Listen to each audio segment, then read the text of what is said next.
Friends, എൻ്റെ പേര് അദീല തസ്നീം. ഞാൻ PTM ഗവൺമെൻറ് കോളേജിലെ BSc മാത്സ് തേർഡ് ഇയർ വിദ്യാർത്ഥിയാണ്. ഞാൻ ഇന്ന് നിങ്ങൾക്ക് ഈ വീഡിയോയിൽ പറയാൻ പോകുന്നത് BSc മാത്സ് കഴിഞ്ഞതിന് ശേഷമുള്ള കരിയർ ഓപ്ഷൻസിനെ പറ്റിയാണ്. കരിയർ ഓപ്ഷൻസ് എന്ന് പറഞ്ഞാൽ BSc മാത്സ് ഉണ്ട് കുറേ കരിയർ ഓപ്ഷൻസുകളുണ്ട്. നമുക്ക് അത് രണ്ട് രീതിയിലാണുള്ളത്. ആദ്യം അക്കാഡമിക് കരിയറിനെ പറ്റിയിട്ടും പിന്നുള്ളത് ഇൻഡസ്ട്രിയൽ കരിയറും. ഇപ്പോൾ മാത്സ് എടുക്കുകയാണെങ്കിൽ അക്കാഡമിക് കരിയർ കുട്ടികൾ ചൂസ് ചെയ്യുന്നത് 30%, ഇൻഡസ്ട്രിയൽ കരിയർ ചൂസ് ചെയ്യുന്നത് 70%. അപ്പോൾ അക്കാഡമിക് കരിയർ എന്ന് പറഞ്ഞു കഴിഞ്ഞാൽ നമുക്ക് BSc കഴിഞ്ഞതിന് ശേഷം മാത്സിൽ തന്നെ MSc ചെയ്യാം, B.Ed ചെയ്യാം. അത് കഴിഞ്ഞിട്ട് TTC ചെയ്തിട്ട് ടീച്ചിങ് ഫീൽഡാണ് ഉദ്ദേശിച്ചത്. അത് കഴിഞ്ഞിട്ട് നമുക്ക് വേണമെങ്കിൽ PhD ചെയ്ത് റിസർച്ചറായിട്ട് വർക്ക് ചെയ്യാം. നമുക്ക് നെറ്റ് ക്വാളിഫൈ ഉണ്ടെങ്കിൽ പ്രൊഫസറും ആവാം. അങ്ങനെയാണ് നമ്മളെ അക്കാഡമിക് കരിയർ വരുന്നത്. ഇൻഡസ്ട്രിയൽ കരിയറിലെ കുറച്ച് ഫീൽഡുകളെ പറ്റിയിട്ടാണ് ഞാൻ പറയുന്നത്. ഇതിൽ ഫസ്റ്റ് തന്നെ അച്യൂറിയൽ സയൻസ്. അച്യൂറിയൽ സയൻസ് എന്ന് പറയുന്നത് നമ്മൾ BSc ഡിഗ്രി കഴിഞ്ഞതിന് ശേഷം എന്ത് ചെയ്യാം, MScക്ക് അച്യൂറിയൽ സയൻസ് എടുക്കാം. അച്യൂറിയൽ സയൻസ് നമുക്ക് കൂടുതലും പഠിക്കാനുള്ളത് മാത്സും സ്റ്റാറ്റ് തന്നെയാണ് പഠിക്കാനുള്ളത്. ഇത് നമ്മൾ LIC പോലെയുള്ള ഇൻഷുറൻസ് കമ്പനികളിൽ, പിന്നെ ഉള്ളത് റിസ്ക് അനാലിസ്റ്റ് ഒക്കെ ആയിട്ടാണ് ഈ അച്യൂറിയൽ സയൻസ് പഠിച്ച കുട്ടികൾ വർക്ക് ചെയ്യുന്നത്. രണ്ടാമതുള്ളത് അൽഗോരിതം എഞ്ചിനീയറാണ്. അൽഗോരിതം എഞ്ചിനീയർ എന്ന് പറഞ്ഞാൽ നമ്മൾ എന്ത് ചെയ്യാം, നമ്മളിപ്പോൾ തിയറി അൽഗോരിതം അല്ലേ, ആ തിയറി അൽഗോരിതത്തിനെ കമ്പ്യൂട്ടർ അൽഗോരിതമായിട്ട് മാറ്റുന്നതാണ്. എന്നിട്ട് അതിനെ ബാക്കിയുള്ള ഫീൽഡുകളിലൊക്കെ അപ്ലൈ ചെയ്യാം. അതൊരു സോഫ്റ്റ്വെയർ ആക്കി മാറ്റുകയാണ്. അപ്പോൾ ആ കുട്ടിക്ക് എന്ത് ചെയ്യണം, അൽഗോരിതത്തിനെ കുറിച്ചിട്ട് നല്ല നോളജ് വേണം, CS നന്നായി ഹാൻഡിൽ ചെയ്യാൻ കഴിയണം.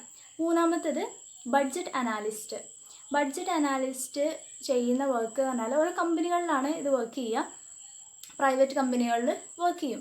ആ പ്രൈവറ്റ് കമ്പനികളിലെ ഡാറ്റകളൊക്കെ അനാലിസിസ് ചെയ്തിട്ട് എന്ത് ചെയ്യും, ഒരു റിപ്പോർട്ട് പ്രിപ്പയർ ചെയ്യും. പിന്നെ ഫ്യൂച്ചറിൽ ആ കമ്പനീൻ്റെ എക്സ്പെൻസും കാര്യങ്ങളൊക്കെ തീരുമാനിക്കുന്നത് ഈ ബഡ്ജറ്റ് അനാലിസ്റ്റാണ്. നാലാമത് വരുന്നതാണ് കോസ്റ്റ് എസ്റ്റിമേറ്റർ. കോസ്റ്റ് എസ്റ്റിമേറ്റർ എങ്ങനെയാണെന്ന് വെച്ചാൽ കമ്പനിയിൽ തന്നെയാണ് വർക്ക് ചെയ്യുന്നത്. മാനുഫാക്ചറിങ് കമ്പനികളിൽ, കൺസ്ട്രക്ഷൻ കമ്പനികളിലൊക്കെയാണ് വർക്ക് ചെയ്യുക. എങ്ങനെയെന്ന് വെച്ചാൽ ആ കമ്പനികളിലെ ഇപ്പോൾ മെറ്റീരിയൽസ് എടുക്കുകയാണെങ്കിലും ലേബേഴ്സിൻ്റെയൊക്കെ കോസ്റ്റും കാര്യങ്ങളൊക്കെ എസ്റ്റിമേറ്റ് ചെയ്യുന്നതാണ് ഈ കോസ്റ്റ് എസ്റ്റിമേറ്ററുടെ ജോബ്. അഞ്ചാമതുള്ളത് ക്രിപ്റ്റോഗ്രാഫറാണ്. ഒരു ഗവൺമെൻറ് സെക്ടറിലുള്ള ജോബ് തന്നെയാണ്. കമ്പ്യൂട്ടർ IT സിസ്റ്റത്തിലൊക്കെ എന്ത് ചെയ്യാം, നമ്മുടെ ഡാറ്റയൊക്കെ സെക്യൂർ ആയിരിക്കാൻ വേണ്ടിയിട്ട് അൽഗോരിതംസ് യൂസ് ചെയ്തിട്ട് ഡാറ്റ എൻക്രിപ്റ്റ് ചെയ്യും. ഇതാണ് ഇവരുടെ ജോലി. ആറാമതായിട്ടുള്ള എക്കണോമിസ്റ്റാണ്.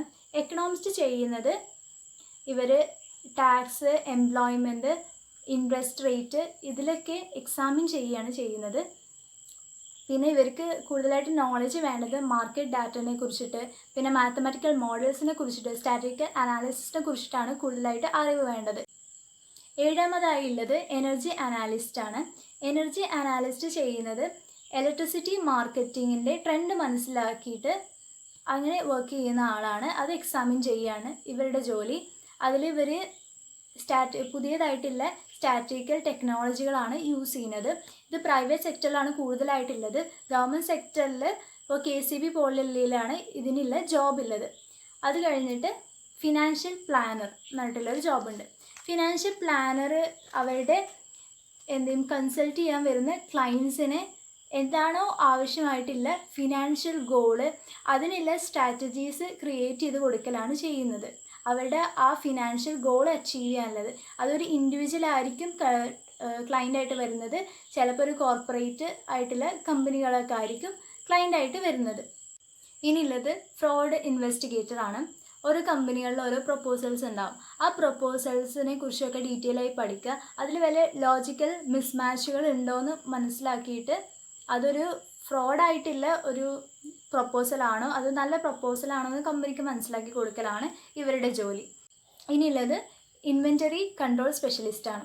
ഇൻവെൻ്ററി കൺട്രോൾ സ്പെഷ്യലിസ്റ്റ് ചെയ്യുന്നത് സ്റ്റോക്കിൻ്റെയും ഓർഡറിൻ്റെയും മെയിൻറ്റെയിൻ ചെയ്യുന്ന ആളാണ് ഇൻവെൻ്ററി കൺട്രോൾ സ്പെഷ്യലിസ്റ്റ്. അയാളുടെ അനലിറ്റിക്കൽ സ്കില്ല് യൂസ് ചെയ്തിട്ടാണ് സ്റ്റോക്കും ഓർഡറൊക്കെ മെയിൻറ്റെയിൻ ചെയ്യുന്നത്. ഇനിയുള്ളൊരു ജോബ് ഇൻവെസ്റ്റ്മെൻറ്റ് അനാലിസിസ് ആണ്.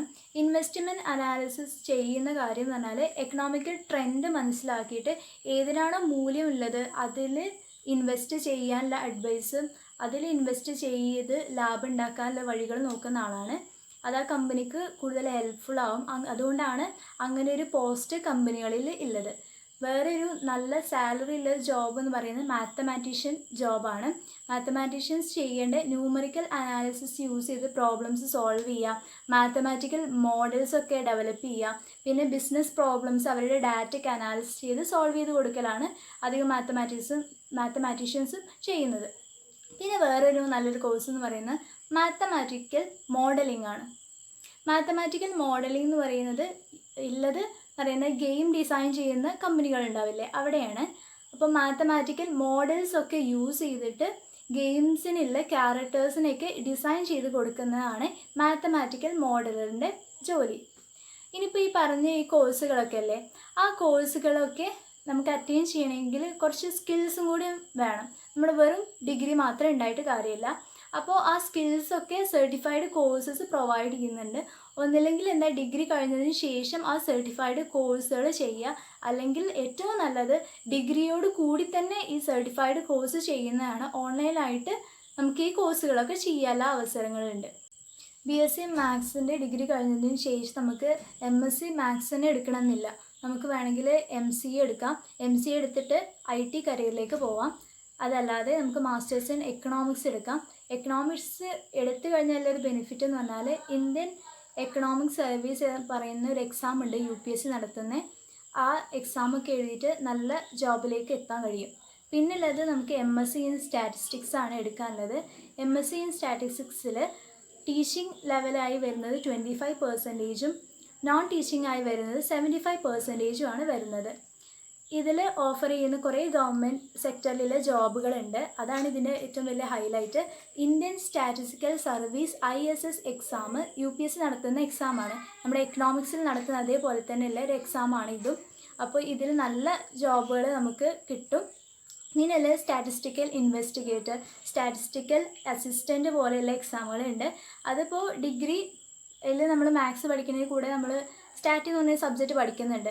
അതുകൊണ്ട് എന്ത് ചെയ്യാം, MSc പഠിക്കണമെന്നില്ല, BSc മാത്സും കഴിഞ്ഞ കുട്ടികൾക്കും വേണമെങ്കിൽ നമുക്ക് ഈ സ്റ്റാറ്റിസ്റ്റിക്കൽ ഇൻവെസ്റ്റിഗേറ്റർ എന്ന് പറയുന്ന എക്സാം നടത്താം. UPSC നടത്തുന്നുണ്ട്, SSC നടത്തുന്നുണ്ട്. ഇനി കേരള PSCയിലാണെങ്കിലും സ്റ്റാറ്റ് പഠിച്ച ആൾക്കാർക്ക് എന്ത് ചെയ്യണം, ഗവൺമെൻറ് സെക്ടറിൽ ജോബുകളുണ്ട്. അതായത് ഇപ്പോൾ റിസർച്ച് ഓഫീസറായിട്ടുള്ള ജോബുകളുണ്ട്.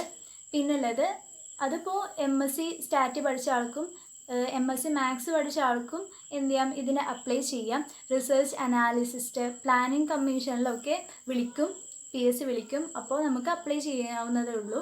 സ്റ്റാറ്റിസ്റ്റീഷ്യൻ എന്ന് പറഞ്ഞിട്ട് ഒരു പോസ്റ്റ് ഉണ്ട്. സ്റ്റാറ്റിസ്റ്റിക്കൽ സോഫ്റ്റ്വെയർ യൂസ് ചെയ്തിട്ട് ഡാറ്റ വിശകലനം ചെയ്യാം. അതിൽ ക്വാളിഫിക്കേഷൻ എന്ന് പറയുന്നത് MSc സ്റ്റാറ്റിസ്റ്റിക്സ് ആണ്. പിന്നെ സ്റ്റാറ്റിസ്റ്റിക്കൽ സോഫ്റ്റ്വെയറിനെ കുറിച്ചിട്ടും അറിഞ്ഞിരിക്കണം. പിന്നെ നമ്മുടെ റിസർവ് ബാങ്ക് എന്ത് ചെയ്യും, റിസർച്ച് ഓഫീസറിനെ വിളിക്കാറുണ്ട്. എല്ലാ ബാങ്കുകളിലും ഓരോ സ്റ്റാറ്റിസ്റ്റീഷ്യൻസിൻ്റെ പോസ്റ്റുകൾ ഒഴിവുണ്ടാവും. പിന്നെ സെൻസസ് വിങ്ങിൽ, അഗ്രികൾച്ചർ ഡിപ്പാർട്ട്മെൻറ്റിലൊക്കെ ഒഴിവുകൾ വിളിക്കാറുണ്ട്. പിന്നെ SSC നടത്തുന്ന, അതായത് സ്റ്റാഫ് സെലക്ഷൻ കമ്മീഷൻ നടത്തുന്ന CSO, NSSO എന്നുള്ള ഓർഗനൈസേഷൻ്റെയൊക്കെ സ്റ്റാറ്റിസ്റ്റിക്കൽ അനാലിസിസ്റ്റ് എന്നുള്ള പോസ്റ്റുകൾക്ക് ഒഴിവുകൾ വിളിക്കാറുണ്ട്.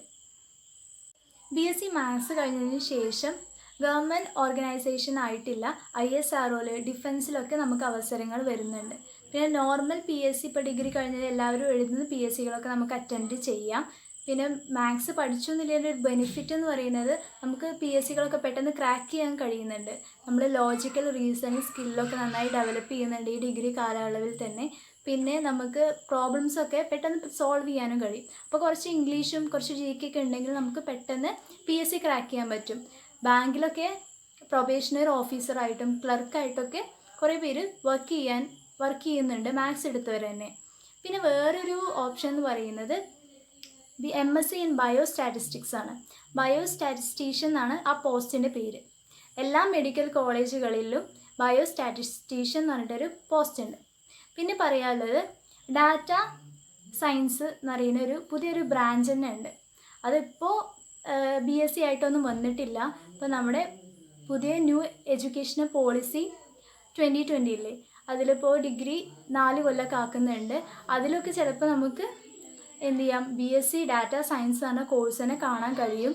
അതിൽ മാത്സ്, സ്റ്റാറ്റിസ്റ്റിക്സ്, CS ഒക്കെ ഒരേപോലെ നമ്മൾ യൂസ് ചെയ്യുന്നുണ്ട്. ഇനിയിപ്പോൾ ഇത്രയും ഫീൽഡും കരിയർ ഓപ്ഷൻസൊക്കെ പറഞ്ഞു കഴിഞ്ഞു.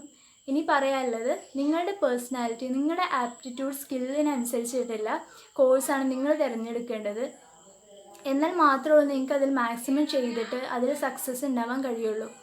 അപ്പോൾ എല്ലാവർക്കും താങ്ക് യു.